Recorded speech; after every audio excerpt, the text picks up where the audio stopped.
Open your Bible to Matthew chapter 17. Scripture readings from Matthew chapter 17, verses 14 through 18.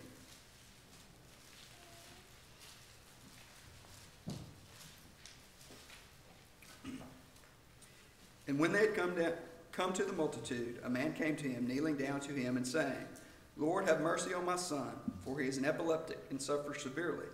For he often falls into the fire and often into the water. So I brought him to your disciples, but they could not cure him. Then Jesus answered and said, O faithless and perverse generation, how long shall I be with you? How long shall I bear with you? Bring him here to me. And Jesus rebuked the demon, and it came out of him, and the child was cured from that very hour.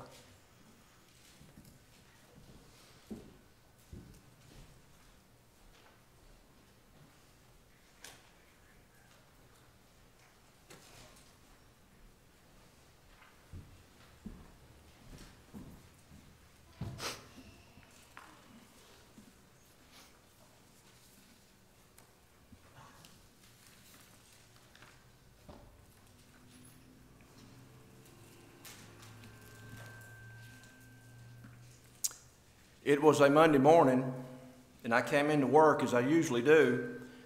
I had my stainless Yeti that my youngest son Tate bought for me, and I had it full of Seattle's best black hot coffee.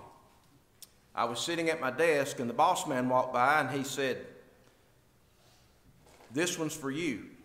He handed me an incident report. And as I sat there enjoying my hot cup of Seattle's best, I scanned this incident report, and it was a burglary report. And in Georgia, it means basically the same things it does in Mississippi. It's where someone without authority, without permission, enters in a structure or a dwelling with the intent to commit a theft therein.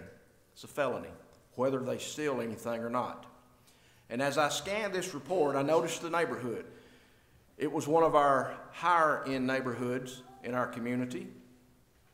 And as I finished off my coffee, I made my way to my unmarked SUV, and I drove over into this neighborhood and began to scope this out and see how everything was laid out, the houses and all. And as I had looked at that report, I noticed the officers the patrol division had done a good job in writing the incident report. They had all the boxes filled and everything was checked, and they had a good narrative. And then that narrative, it said that basically that this family had been on vacation. Mom, dad, two sons, 12 and 13 years old. They had come home, this was on Monday, they had came home 2 days prior on Saturday. And as they drove up into their concrete drive, the dad noticed, and they had one of these super wide doors with glass on each side, he noticed the glass breakage. And he immediately stopped, as he should have, told his wife to dial 911, and they backed out of the driveway and parked at a safe distance across the street in a neighbor's driveway. In just a few minutes, 2 of our marked patrol units drove up into the driveway, made entry into the house with weapons drawn, and they do what we call they cleared the house. They made sure that no one was there. They came back outside, motioned for the family to come across the street. They came across the street. They made a quick inventory of what was taken. Basically, mother's jewelry,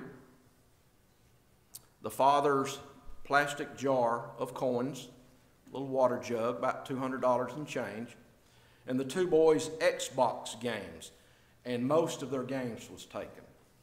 Officers did a good report. I was thinking about that as I drove over there. And as any good police officer will do, especially if you're in the detective division, you're looking, when you get to a neighborhood and you begin to scan the neighborhood, you begin to look for what I called the nosy neighbor. There was a woman on Bewitched, a television show. Her name was Gladys Kravitz. Now, some of you are laughing and you're smiling and you're telling your age is what you're doing. We watched that show, and Gladys Kravitz, she was portrayed as the nosiest neighbor ever. A bird will not land in Darren and Samantha Stevens' tree without her knowing about it. Well, as I entered this cul-de-sac, I began to think about this, and I noticed a car in the driveway at the beginning of the cul-de-sac, and I thought, well, I'll just start here. And as I pulled up, I seen a head bop up in the door, and I thought, well, that's a good sign. And as I made my way, she had the door open by the time I opened my car door. I got out my notepad, I walked up, I introduced myself and told her who I was and why I was there. Why I was there, and she said, I knew it.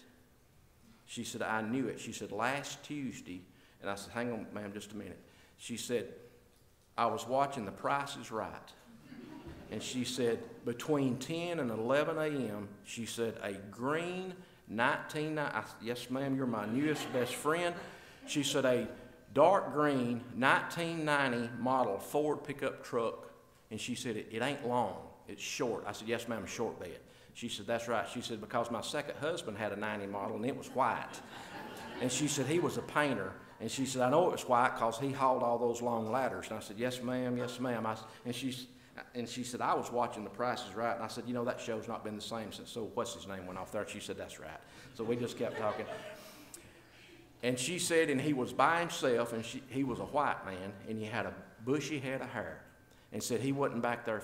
She said he wasn't back there 15 minutes. And she said, I knew right then. She said, my gut told me to dial 911. She said, you know, I tell you what. She said, if this keeps on, she said, y'all going to have to establish a neighborhood watch in our community. And I thought, ma'am, you are the neighborhood watch. We don't need to establish one. And I'll fast forward for the sake of time. 2 days later, I'd gone by the pawn shops online. We do that online now. I found the Xboxes. I had rode by this man's house, photographed his truck, got word to him. I said, come see me. Come see me. He did. Came into my office, white man, bushy head of hair, sat down in front of me. I read him his rights. I told him, I said, sir, you have the right to remain silent. I said, if you give up that right to remain silent, I said, everything that you tell me can be used against you in court. I said, you have the right to an attorney. You have the right to speak to an attorney before you speak to me. And I said, but if you do give up your right to speak to me, and you do agree to speak to me, you can still stop answering questions at any time. I said, do you understand? He said, I understand. Well, he began to become into this long line of lies. And I said, here's your truck. Here's Gladys Kravitz. I said, here's the times. Here's your identification that you used to pawn these things that was taken from these people's house. This man just dropped his eyes, dropped his head, and he was staring at the bottom of my desk. And I said, did you do it? Of course I knew he did, but it's good to get them on tape saying that they did it. And he said, yes, I did. My heart broke. Why did my heart break? You see, this man was 17 years old.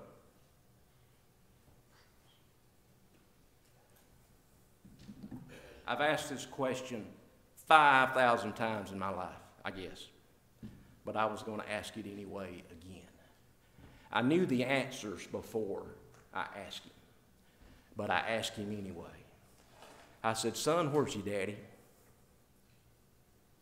Real large tears began to fall down on his shirt. I said, how often do you see him? More tears fell. I said, son, how often do you see him? See, when you're in 17 in the state of Georgia, you might as well be 57. You go to jail. We don't fill out something called a juvenile complaint form. We don't call you mom and daddy. If you're 16, we do.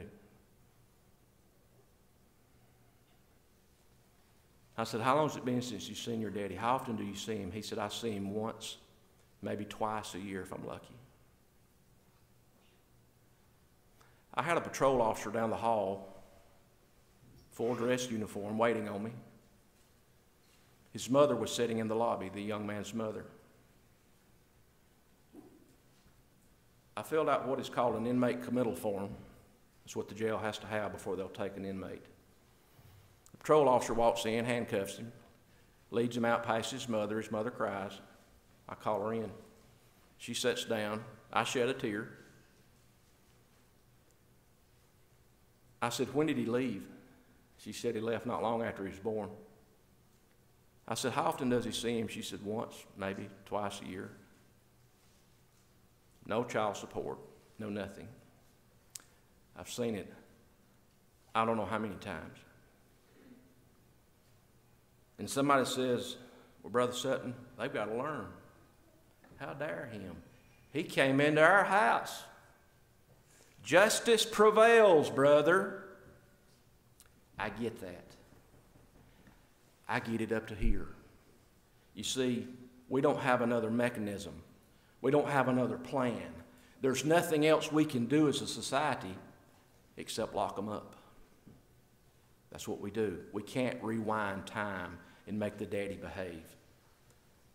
The mother cried. She said, I've worked 2 jobs most of his life just to keep shelter over our heads and food on our table. She said, where did I go wrong? I said, ma'am, you probably did not go wrong. It is said that the three sweetest words in the English language are home, heaven, and mother. I suppose that Dad doesn't even contend for that honor. When poets and songwriters write about the sweetness of home, it seems that most of their thoughts turn to motherhood. And while mothers deserve all the praise that they can get, it does make you wonder why so little praise is directed at fathers. Why is that? Is it because we're less deserving? Or is it because that they're just not as prominent in the lives of the children that they have? I think that's more the case. Studies of male prisoners have shown this to be true. The one thing that they have in common, the number one thing they have in common, people that are in jail, is the lack of a father at home. I've been policing it's beyond 37 years.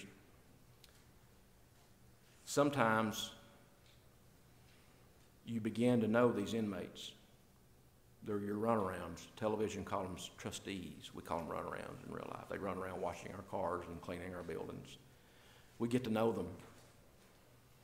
Oftentimes on Mother's Day, they'll ask to borrow a little money. They want to fill out a Mother's Day card and send it to their mothers. In over 37 years, I've never had one to ask me, could they borrow money to send on Father's Day? Because they don't have one, typically. As was read in Matthew 17, I hope you're still there. Let's look at the story of a good father. Primarily, this story tells how Jesus miraculously heals a boy who suffers from epileptic-type seizures. But behind the scenes of this story is a father who serves as a model for us today. This story is also found in this true story in Mark chapter 9, also Luke chapter 9. And from all these accounts, we get a good impression of this father. Though we don't know his name, we don't know where he comes from, we don't know what he did for a living, and none of that really matters. It's what he does on this occasion that sets him apart as a father who's worthy of our imitation. Matthew chapter 17, verse 14. And when they had come to the multitude, a man came to him, kneeling down to him and saying, Lord, have mercy on my son, for he is an epileptic and suffers severely. And he often falls into the fire and often into the water. So I brought him to your disciples, but they could not cure him. Then Jesus answered and said, O faithless and perverse generation, how long shall I be with you? How long shall I bear with you? Bring him here to me. And Jesus rebuked the demon, and it came out of him, and the child was cured from that very hour. And let me say this lesson today, I've mentioned fathers several times. It's primarily who I want to speak to, but mothers, I want to speak to you too if I can. So when I say fathers, I'm talking to both, mom and dad. But fathers, really, especially us. Especially us.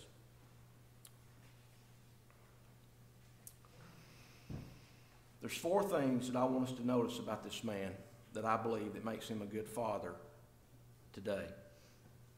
Number 1, this father was there for his son. Now, we don't know that he was always there for his son, but because we only have this one isolated scene from his life. But as this story indicates, and as what we have read, his son often had seizures and fell in fire or water. So the father had apparently seen him do this. So he was a father that was present, and he was involved in his son's life. And fathers, do you know that that's the number one craving that families have for dad? For us to be there and to be present. That when we come home, that we leave work at work. And we get off of that couch and we get out from behind that newspaper, or nowadays that computer, and we get involved in the lives of our children. Fathers, what if I could tell you that there's a way that could guarantee that your children would be 5 times less likely to commit suicide? 5 times.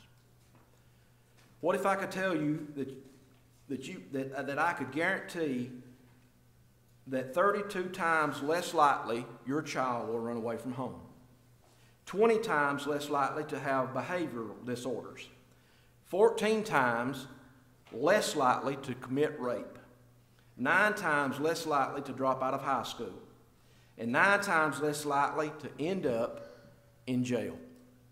What if I could guarantee that? Well, I can. The statistics prove it. What is it? Here it is. Fathers, make sure you're present in the home. That's it.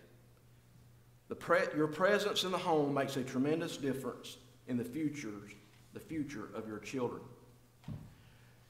Dr. Paul Faulkner gave an illustration one time by saying that every once in a while in a basketball game, we see somebody throw the ball all the way down the court in an attempt to make a last-second score. But how often does that work? Not very often. And when it does, it makes an ESPN highlight film. Because the further you are away from the basket, the harder it is for the ball to go through the hoop. If you're at the opposite end, your chances are almost zip. And from half court, your chances are still very small. But if you get right under the basket, you can lay it in almost 100% of the time. Some can even slam dunk it. That's the way it is with our kids. The closer you are with them, the easier it is for you to bond with them. Mothers, you too. And that you can instill in them the right kind of values. And isn't that what is so needed in our society today? It is. It's fathers who understand the importance of just being there for their sons and their daughters. The most important predictor of criminal behavior is not race. It's not income. It's not even religious affiliation. It's the father's absence. It's boys and girls who grow up without their families. And I know that I'm speaking to the best in the San Antonio, Mississippi area that there is. I understand that. I understand that. But it's boys and girls who grow up without their father. So fathers, I say this: be there and be involved. Be there and be involved. How do we do that? Fathers, how often do you talk to your children? I mean, really talk to your children. I'm not talking about when they're 2, because those conversations last about 3 seconds, don't they? I'm talking about when they're a little older. Do you know who their friends are? And I'm not talking about interrogation. I'm talking about just a conversation with your children, your girls, your daughters, your boys. Grandfathers, what about our grandchildren? We can do that too. How do we do that? How often do we talk with them about God? What are their likes? What's going on at school? You like sports? Beside talking, fathers, how often do you touch your children? How often do you hold your children? I was talking to Tate the other day on the phone. Tate's a good daddy. Kayla's a good mama. I've got a couple of 1,000 pictures I'll show you of AJ if you want to see those here in just a little while. I could hear AJ fretting in the background. He's just turned 2. He's a pistol ball. He is a live wire. He was fretting. I said, just hold him. And I don't know that that'll work every time, but he got him up in his lap. You know what? We have conversation then. AJ just leaned back, and I said, little boys love that. I said, little boys like it when their daddies hold them. They do. How often do we touch? How often do we show our boys affections? My 2 boys are 31 and 26. I still hug them. How often do we touch them? On one occasion, Jesus said, bring the children here. We talk about how he blessed them. How did he do that? It's in the verse. He touched them. He laid his hands on them. And he prayed for them. Fathers, how often do we pray with our children? How often do we pray with our family? Besides talk and touch, what about time? You spend time with your children? How much Bible reading do you do with your children? Daily, regular Bible reading. What about his sports? Does he play ball? Do you go watch? Look, Daddy. Look, Daddy. You see those inmates? I know this. They could never say, look, Daddy, because he wasn't there. Daddies, are you there? Dad, how often do you talk to your daughters? Dads, do you ever take your daughters on a date? You need to show them how a real man treats a lady. Take her on a date. Show her how. And that way, when she's 30 and you allow her to date, she'll know what to expect. And when that boy pulls up in the driveway and blows his horn, she ain't going running out that door. He's going to come in and sit down and look at you while you're cleaning your double barrel.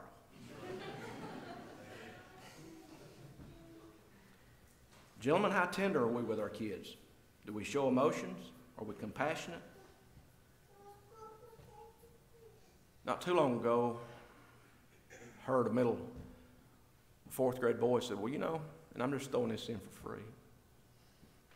Daddies, do we take care of our family spiritually speaking? When we're out of town, when we're on vacation? Heard a 4th grade boy recently. He said, well, when we're on vacation, we don't go to church. Daddies, you can attend here all year long and not miss a service. And you can go on vacation and forsake the assembling of the saints. And what you've done in the last year has just got flushed. That's the truth. Because you've just taught that child that vacation is our God today. It's our God. And mamas, you support them daddies.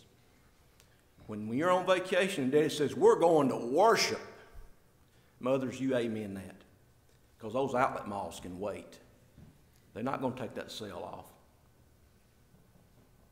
And when that Sunday evening rolls around, you're back at worship. Because them sales will be there tomorrow on Monday. That's the truth. That's the truth. And let me say this. I speak for Teresa, my sweet wife of 30-something years. We didn't get it right on every occasion, so don't think that I'm suggesting that we did. We made our mistakes along the way. We didn't do everything right. And let me say this.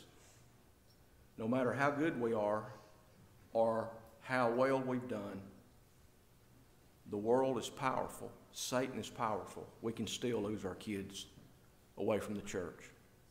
They can still fall away regardless of how faithful we were. They can. I'm giving you the disclaimers. Okay? They can still fall away. Satan is powerful. He is strong. There are no guarantees. There are no guarantees. I want to read this, and then we'll get back to the text. 85% of all youths in prisons, 85, come from fatherless homes. 85% of children with behavioral problems come from fatherless homes.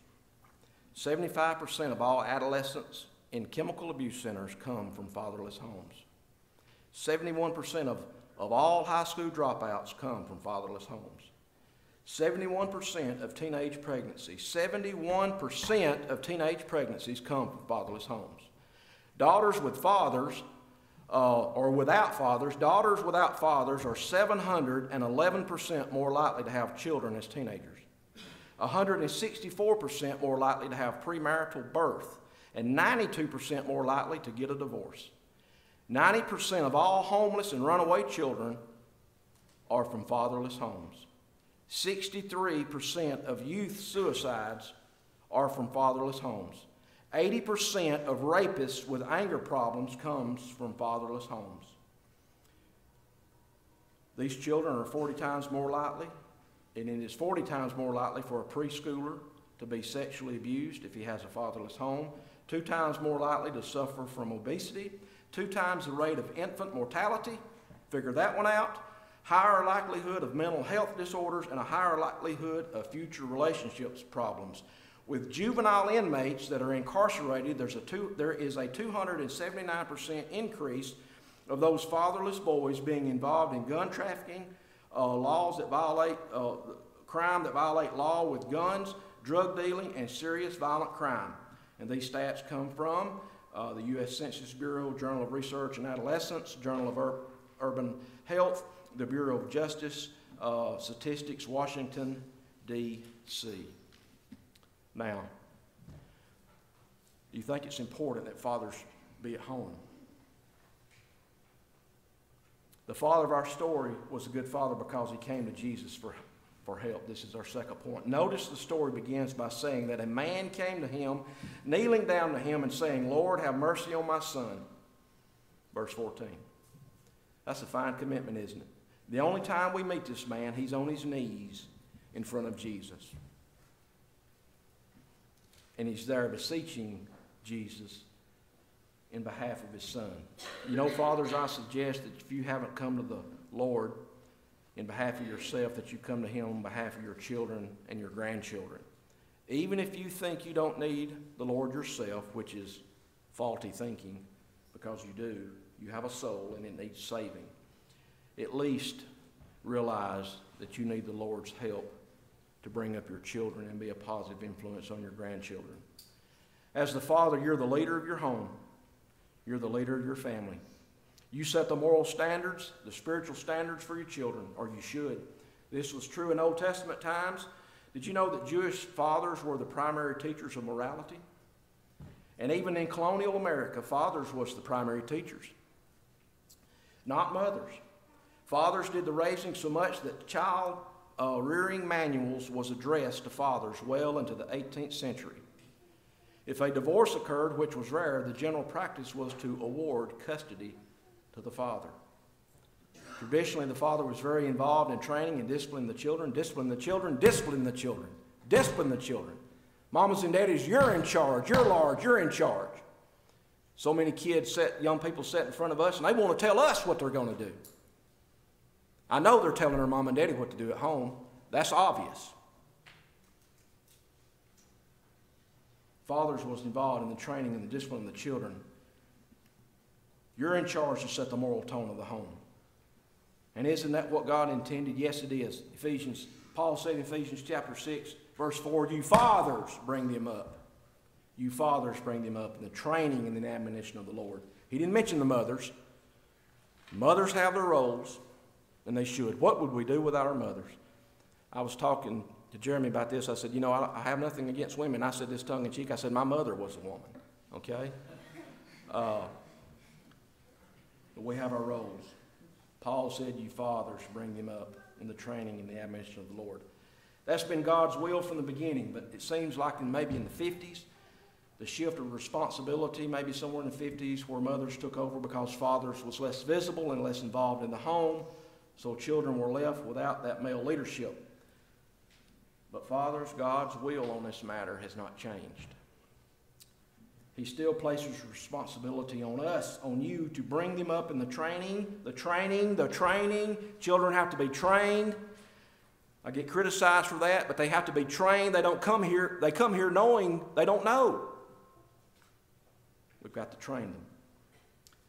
And I'm suggesting that you can't do that without the Lord's help. You think about this world that we live in today, the world of temptation, drugs, peer pressure, alcohol, sexual activity. You know, when I was a boy, if you was a young boy and you wanted to get around something to where you wanted to see something in print that you shouldn't be looking at, you know what you had to do? You had to go search it out. You had to go find it. And there was a built-in defense mechanism. You know what it was? It was that you might get caught. So that helped you stay away from that. Not only did you read this book and you know that God didn't want you to do that, and that should be what stopped you, but if you were one of those boys or girls that wanted to see that trash, to seek that, you had to go seek it. You had to go find it. You had to go to a store and buy it, and you might get caught. So that was a defense mechanism built in. It ain't that way today. It's here. Mamas and daddies, do they have a private computer in their bedrooms? And you're probably going to be mad at me, but you need to get it out of there. Little boys don't need that, especially little boys. They're wired different than you ladies are. They're wired different. God wired them different. Sight-oriented. You ladies aren't wired that way like boys are. It's here. It's touch.com. It's there. There's no built-in defense mechanism. And the peer pressure and the things that's out there in this world that's at the touch of our fingertips, how are you going to raise your children in such a world without God's help and without being involved? Well, the answer is you can't. You can't do it. To successfully get your children through the teenage years without them falling to the pitfalls of sin, you're going to need a lot of help from the Lord. The father of our story realized he needed help with his son, and he realized that Jesus was the only one that could help him. What a commendation. So the father was there for his son, and the father went to Jesus. Third reason, he's a good father. Why? Because he had tenderness and compassion. We see this in his plea to Jesus. He said, Lord, have mercy on my son, for he's an epileptic, and he suffers severely. In Luke's account, the father says to Jesus, he said, I implore you. Can't you sense the compassion? His heart was breaking for his son. And you know, poets have written much about the love and tenderness of mothers, and they should. For example, Kipling wrote this. He said, if I were hanged on the highest hill, mother of mine, oh mother of mine, I know whose love would follow me still, mother of mine, oh mother of mine. But why is so little said about the father's love, tenderness, and compassion? Could it be because from the time that boys are old enough to walk, we teach them to be tough and unfeeling? Maybe we teach them not to show emotions. Big boys don't cry when they're hurt. I don't know how we arrived at that concept of manhood, but it's not valid. Listen, Jesus wept. Jesus showed great emotion over the sins of his people. And we need to teach our boys that it's not unmanly, and our girls, it's not unmanly to cry and show tenderness. Our boys will be fathers one day, and they need to know that real men show emotion. They show tenderness and they show compassion for their children. In fact, when Jesus wanted to show us what it meant to be passionate and forgiving, he told the story about a father. Think about that. Jesus told the story about a father running to greet his son with hugs and kisses. And may I suggest that there's no more of a heart-rending story in all the Bible than the prodigal son found in Luke chapter 15. Yet it's about a father's love for his son, not the mother. We don't even know about the mother. She's not even mentioned. But in that story we see the love of God illustrated in the compassion and forgiveness a father has for his wayward son. And real men understand this, that it's not weak or unmanly to show tenderness and compassion to our children, but it's very consistent with what it means to be a man and to be a father. The psalmist said, just as a father has compassion on his children, so the Lord has compassion on those who fear him. Psalms 103, verse 1. Fathers need to have a tender and compassionate heart. A true story is told by Paul Faulkner. He tells about a father who heard his son throwing up in the middle of the night. We've been through that. I'm sure you adults have too. But instead, this father awakened his wife, which is maybe what most men would do. This father sneaked out of bed, went down the hall to take care of his son. The boy had thrown up all over the bed covers, all over the floor. He even managed to throw up on the family cat, which didn't make the cat too happy. True story. But this dad cleaned up his son, gave him a bath, changed the sheets, took them down to the washing machine. Then he gave a cat a bath and even blow-dried the cat with a blow dryer, which probably didn't make the cat happy. But he did all of this without waking his wife. Now, I say that's quite a dad, and that's quite a husband, too.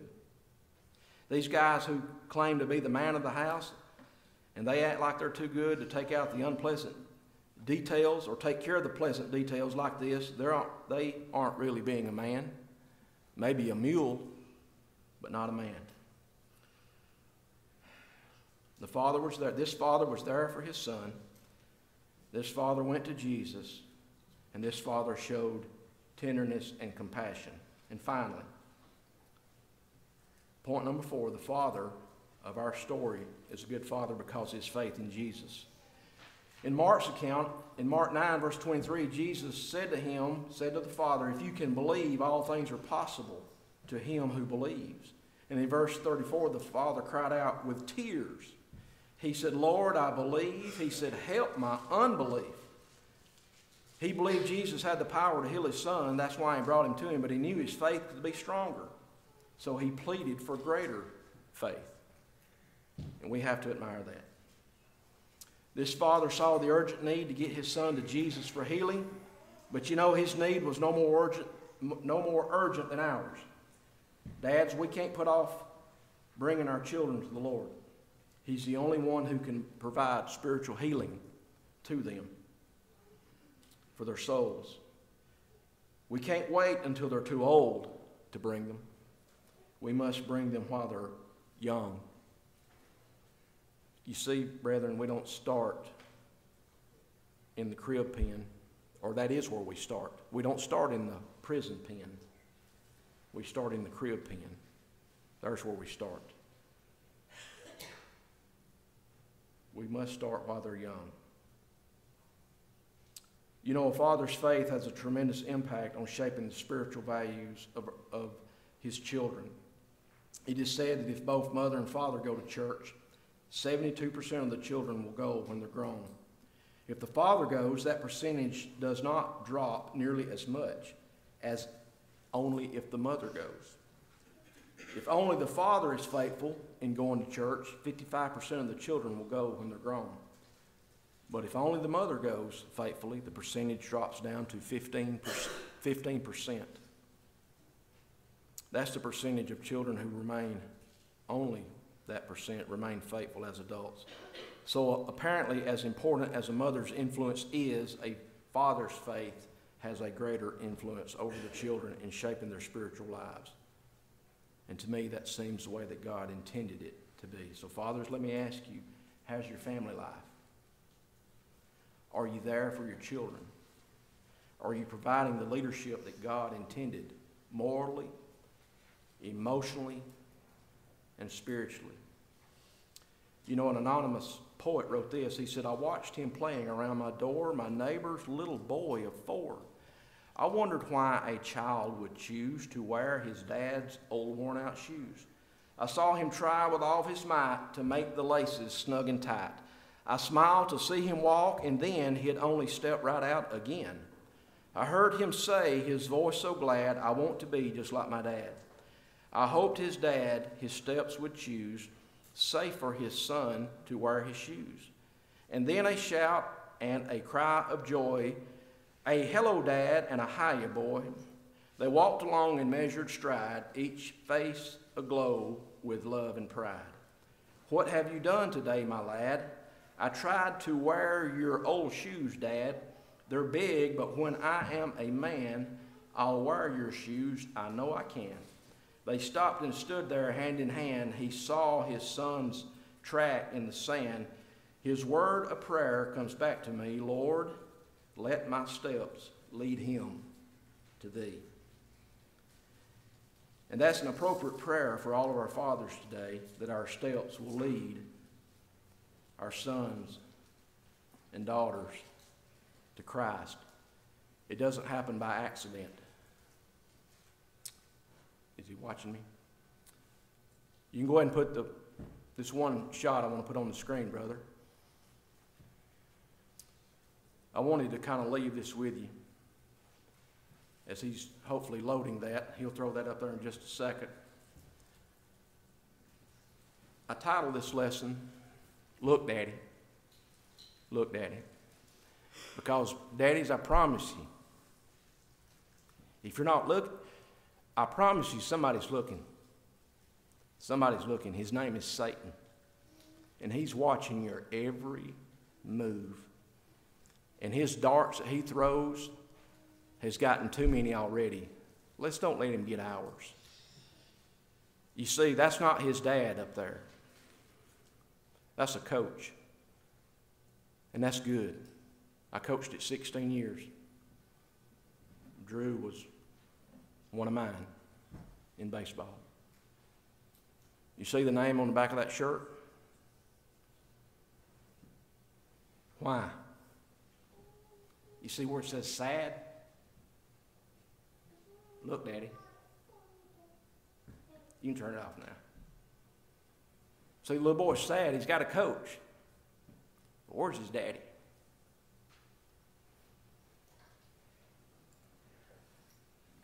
You want to know why our jails are full? Daddies. That's the truth. Fathers, we got to be fathers of examples and lead them where. We got to lead them where we want them to go. I trust that you want your children to go to heaven. If so, then you need to lead the way by being a Christian yourself.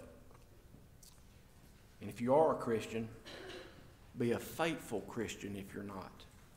If you're not. If you're not a Christian, why not come today? Why not come and respond to the Lord's invitation and become a Christian? Our fathers, our mothers, if you've not been faithful, why not come back and make things right for yourself and for the souls of your children? Whoever you are and whatever your need, the Lord's invitation is yours as we stand and as we sing.